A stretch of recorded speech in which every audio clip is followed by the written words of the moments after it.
lugar na supposed to be pagdadausan natin ng isang malayang pagtitipon, sumabay din po dyan yung sama ng panahon. That is why karamihan din po sa ating mga attendees hindi ho makatawid ng dagat.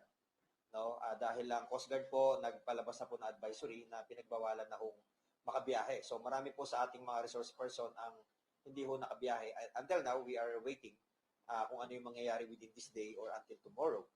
But aside from that, yung pong mga nangyayari na parang naging normal na, no? Na kapag tayo ay na-anticipate na magkakaroon ng isang malayang pagpapahayag, na yan naman po ay malinaw na nakasaad at nakasulat sa ating Bill of Rights, no?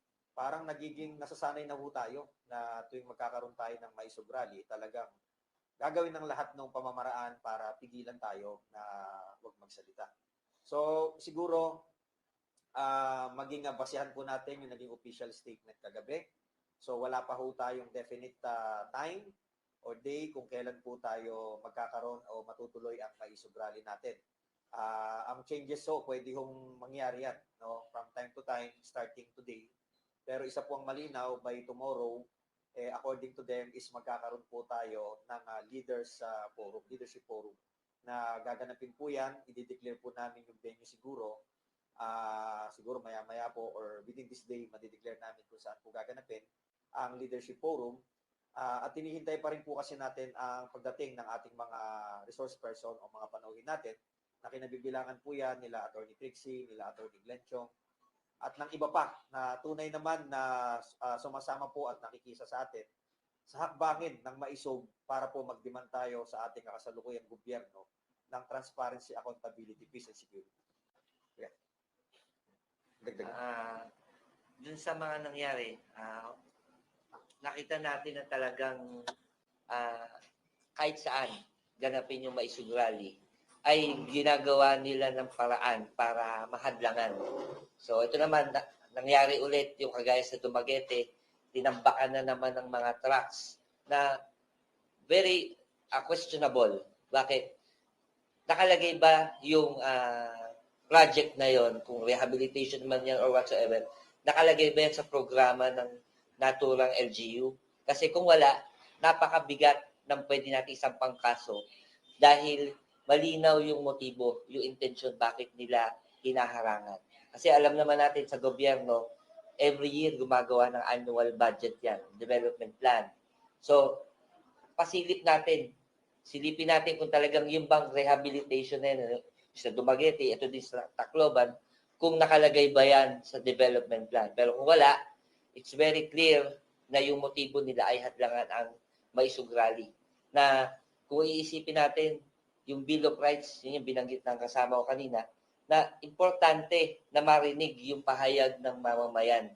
Kasi yun yung tunay na demokrasya ang tinatawag natin. So, what's wrong with maisog kung paulit-ulit nilang pipigilan yung ginagawa nating rally?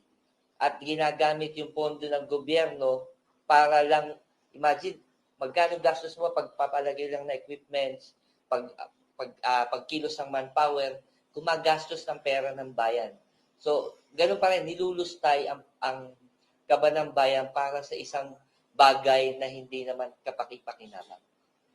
Sir, bago po yung nangyaring ginawang pagharang, nais ko lang pong linawin, meron ba kayong ginawang coordination with the local government units? So far, ang lahat ng maisog rally in every region, doon tayo nag-uumpisa. Documented coordination with the local government unit or kung private yung owner, nakikipag-coordinate tayo kasi we have our legal basis. Yan yung orientation sa atin ng mga national organizer at ng ating mga legal team na hindi tayo pwedeng gumalaw na walang pinagbabasihang batas. So, itong ginawa natin since nung mag-start yung maisog rally sa iba't ibang lugar, documented lahat. Kaya nga, we are aiming na yung mga hindi nakipag-cooperate, we will pursue with a legal battle against dun sa mga nag-o-oppose na yan. At idagdag din po natin, actually yung pagsunod po sa mga requirements po na yan, para tayo ay makapag-conduct ng isang mapayapang pagpapahayag, no? Yung dinidemand nga po natin na TOPS na paulit-ulit na sinasabi, kami po mismo ay sumusunod sa batas natin. Kaya yung iba, wag po magtataka na bakit kasi kailangan sabihin yung venue, bakit kailangan sabihin yung date. Initially po kasi, alam niyo naman, ang pagpigil po at ang puwersa na bumubulong sa mga local government units ay nanggagaling talaga sa pinakamataas. Yan po ang ating pakiramdam at yan ang ating mariing paniniwala. Hindi naman kasi po pwedeng bigla na lang pong lilitaw yung hakbang na maisog. Kasi yan naman po ay papangunahan din ng ating dating mahal na Pangulong PRRD. Kaya kami po talagang nakikipag-communicate po talaga. Lahat po ng hakbang maisog organizers all over the Philippines, all over the regions, kailangan ho naming sumunod sa itinatadhana ng batas o kahit man lang po ba yung sinasabi nating courtesy sa bawat na pagdadausan ng hakbang na maisog. Yan po ay isang tanda na tayo po ay hindi po tayo nag-i-aim ng destabilization sa ating gobyerno. At tayo lamang po ay naghahangad ng isang mapayapang pagpapahayag na kung saan baka sakali po mapukaw ang atensyon ng ating national government para pakinggan naman ang hakbang ng maisog. Ganon din po yung mga iba nating kapwa Pilipino na sinasabi ng gugulo lang daw tayo. Hindi ho, kasi kung kami po yung nanggugulo, hindi ho gantong klaseng rally ang mapapanood ninyo. Kung papansinin po ninyo sa ating mga hakbang maisog peace rally, puro pagpapaliwanag lang po at pagbibigay ng tamang ulat sa ating mga kababayan, ano ba yung nangyayari sa Pilipinas. At alam naman ho natin, sino lang ho ba ngayon talaga ang totoong nag-uulat ng bayan? Walang iba kundi ang SMNI. Nasaan na po ang ibang mga malalaking media outlets natin? Nananawagan po kami, nasaan ang GMA7? Nasaan ang iba pa? Wala ho kayo dito eh. So, kung sana po matutulungan nyo kami na may paliwanag sa taong bayan bakit nagkakaroon hakbang na maisog sa tulong ng media, hindi lang po ang SMNI. Palagay ko po, maliliwanagan ng buong sabayanan. Hindi ho tayo nanggugulo. Pagkos tayo po ay gusto nating makatulong sa ating gobyerno at 4 na letra lang naman po ang idinidemand natin. Yan po ay ang TAPS, ang Transparency, Accountability, Peace, and Security. Sir, kasi tinatanong nila, ako din doon, may permit ba lagi? Kumukuha pa kayo ng permit? With regards sa permit kasi sa Batas Pambansa 880, kailangan lang natin ng permit kung ang venue ay kailangan ng venue kung ang isang lugar ay public place. Pero pagka Freedom Park, private property, hindi na natin kailangan ng permit. Pero we have to submit a letter to inform the local government na ini-inform na magkakaroon ng rally dahil to support naman, kailangan kasi natin ng security para yung mga pupunta doon, at least ma-secure natin na walang manggugulo, ganyan. Kaya lang, nakaka-dismaya, overkill masyado. Dumadating yung PNP, kala mong merong mga gigirahin. Na kung tutuusin, hindi ito yung kagaya ng mga sinaunang rally na magmamarcha, na iba-iba yung mga blatant yung pagbanat sa gobyerno. This is a peaceful rally para i-air ano ba yung talaga nangyayari. Kasi kung hindi magkakaroon ng mga maisog rally, ang taong bayan parang nag-aano na lang sila, sumusunod na lang ba tayo sa Agos? Ngayon yung Agos na yan, saan ba tayo dadalhin? Kaya it is very clear, we are not against the current administration. We are just pointing out, ito yung nakikita ng maisog rally na dapat tugunan ng gobyerno. Yan din yung punto. Sir, yung ginagawang pagharang, hindi po ito yung unang pagkakataon, no? Yes. So, did you ever consider na magkaroon ng isang alternative venue? Ang sa venue po kasi usually lagi tayo may naka-backup. Kaya lang nga due to security reason at para hindi rin ma-mislead yung mga pupunta yung mga attendees natin at saka yung mga vloggers natin ng mainstream media, ay sinisiguro muna natin na specific yung pupuntahan. Kasi itong maisog rally, hindi ito pinondohan ng kung sino. Ito ay pagkilos ng mamamayan. So, we came here out of our own pocket.